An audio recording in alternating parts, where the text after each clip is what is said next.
Hello everyone, I'm super excited to share the Dior Fall 2013 collection with you guys. So I'm going to start with the color products first and then move into the new Sephora exclusive CC Cream Airflash Primer and the Airflash Matte Touch Powder. On my eyes today I'm wearing the Bon Etoile eyeshadow palette and it is phenomenal. The more I use it, the more I love it. The shades aren't overdone and today I wore all 5 colors on my eyes, which I generally wouldn't do, but I wanted to show you all of the colors in action, of course. And I think overall that it is the best Dior palette in the last couple years. This palette was a Nordstrom edition for the first month that it was launched in the US here, but now it should be available at counters everywhere, so I highly recommend you give them a shot. I know a lot of you have been asking me about the Dior Show Monos, which are like the Armani Eyes to Kill single pot shadows or even the Chanel Mousse eyeshadows. But the Dior Mono Fusions were definitely not to my taste. They're really sheer and really sparkly, which is great to layer on top of powder eyeshadows, but for me it wasn't versatile enough and I couldn't justify the cost. Now on the other hand, the Dior nail polish in Destin number 382 is supposedly limited edition for this fall collection, but I highly recommend it.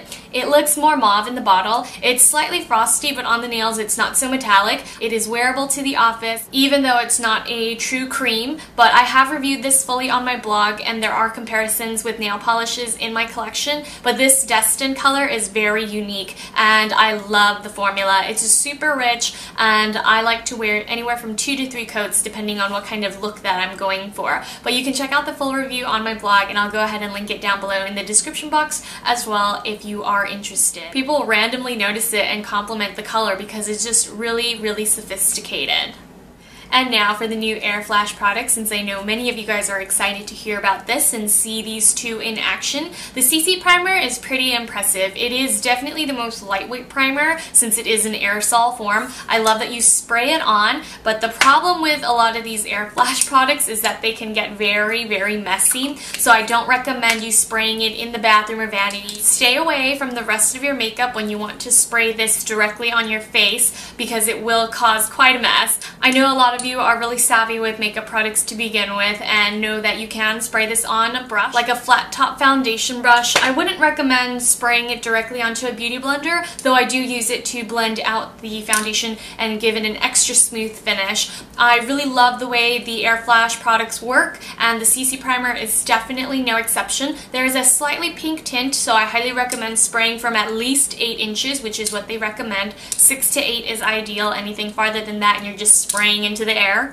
And before we move into the Airflash Matte Touch, I just wanted to talk to you quickly about the Airflash foundation itself. I used to use the color 300 when I was really tan, but the Airflash has also been repackaged. It now comes in this nude and silver packaging, which is more reminiscent of the Dior Nude liquid foundation packaging. The one issue that I have with Dior Airflash foundations is that they jump between shades quite a bit. And to make matters more complicated, what you get and what you spray initially isn't exactly how the foundation will look throughout the day. This does oxidize quite a bit, especially 300. 300 for some reason goes at least 2 shades darker on me, so it almost makes my skin look a little orange, though it does match my body better. My face is, you know, pretty light considering how tan my arms and my hands are because I generally forget to wear sunscreen on my body. But the Airflash in 200 Linen is a relatively new shade.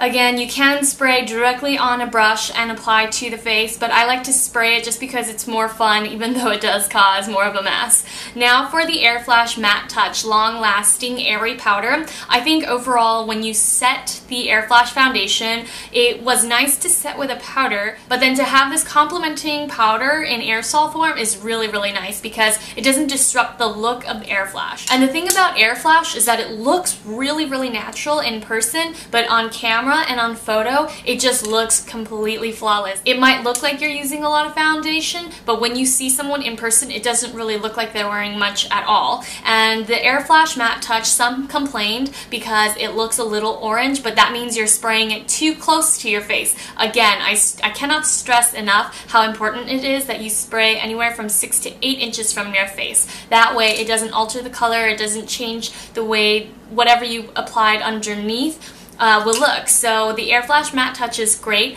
I don't know if it's ideal for oily skin. You'll probably have to blot and touch up throughout the day, which I think is kind of cool. Granted, if you're in a place where it's conducive to spraying this, ideally you should be in an air-controlled environment. But overall, I'm really impressed by this, and I don't think it will work as well on really dark skins. But if you're anywhere from light to even tan, I think you could use this without having any problems. I really love the Airflash products and I highly recommend them. I definitely think that you should check these out before you check out the Dior Monos or even the Dior blushes, which also have been repackaged and apparently reformulated. Now, since I'm pretty sure I've touched on everything that I wanted to discuss, I did want to mention before we begin with the tutorial that there was a magnetic polish released with the fall collection, but I only purchased Destin. When I saw the nail polishes in person, I wasn't quite as impressed by the other two. Galaxy is a shimmery plum, but I rarely ever wear plum shades because they tend to make my hands look even more tan, whereas the blue, the magnetic color, the only magnetic color out of the three, was just a murky teal, sort of a less vibrant version of the eyeshadow in the Bonne Etoile palette. So I passed on that, but I'm also not the type to really wear magnetic polish. I like a really clean, manicured look, so that's just not my particular style. So that's why I didn't review it, and I did want to mention that since some of you were curious to see what I thought about it. And now, without any further ado, let's get started with the tutorial. Let's begin with primer. I'm going to use the Airflash CC primer, and I have my hair pulled back into a bun, and then I topped it with a Lululemon headband. This is one of their thickest headbands, and it's much easier than using a full-on towel. You want to shake up the primer, and then spray in a zigzag motion across the face. The most important part about using the Airflash products is to really relax your face. Don't stress around the eyes or else the makeup will clump there, so just make sure you totally relax your face and then spray. Now I'm going to take my Airflash foundation in number 201. This is called Linen. Now the difference with this step is that I take a Beauty Blender sponge and then I work it into the skin.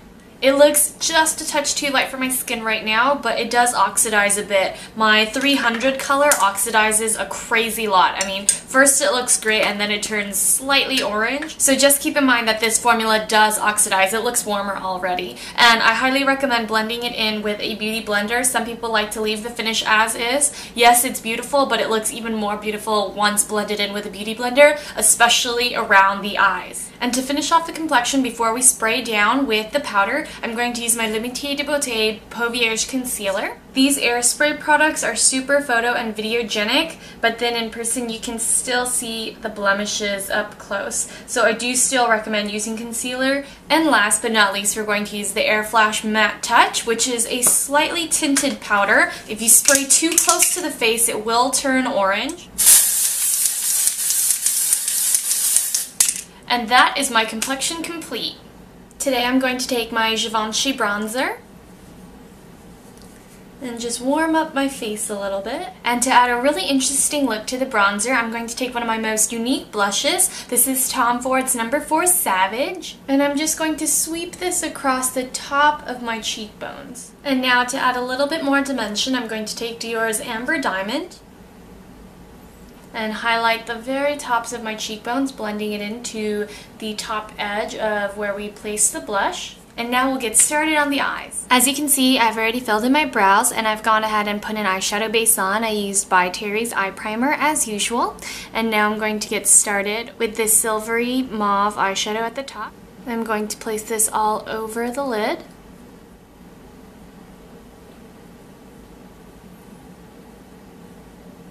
Now I'm going to take a fluffy eyeshadow brush to pick up the center brown color. I'm going to place this throughout the crease.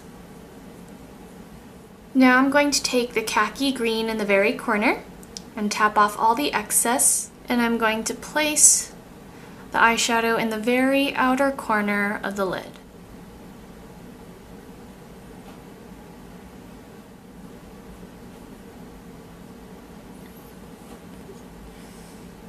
Now I'm going to scoop up the seafoam green with a pencil brush, and I'm going to trace this across the lower lash line.